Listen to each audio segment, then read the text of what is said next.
রাহুল গান্ধী নিজের নাম দেয়নি, রাহুল গান্ধী চেয়েছিল। কিন্তু আমি বলবো ভারতবর্ষের সরকার উচিত ছিল কি জানেন, রাহুল গান্ধীকে অফার করা।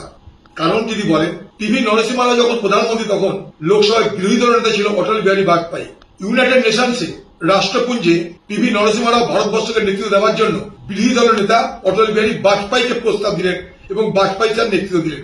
তাই যখন সবকিছু এত আন্তরিকভাবে হলো, যখন ভারত সরকারের পাহেলগামের মতন ঘটনার মোকাবেলা করতে হচ্ছে, সব থেকে এগিয়ে কংগ্রেস কিন্তু বিনা শর্তে সমর্থন করেছিল। তাদের যে বদলা প্রতিশোধ নিঃশর্তে সমর্থন করেছে, আন্তরিকভাবে সমর্থন করেছে।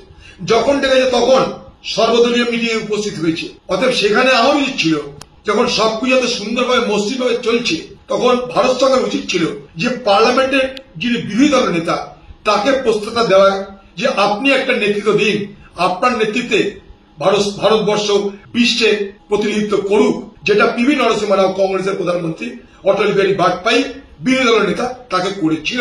সেটা কিন্তু আজকে ভারত সরকার করতে পারতেন। কিন্তু রাহুল গান্ধী অনেক বড় মনে, তিনি নিজের জন্য করেন না। তিনি তো নিজে কদিন আগে সারা ইউরোপ ঘুরে আমেরিকা ঘুরে বক্তৃতা দিয়ে এলেন, সবাই জানেন আপনারা। সেই জায়গায় দাঁড়িয়ে রাহুল গান্ধী তার দলের অন্য লোকদেরকে সুযোগ দিচ্ছিল।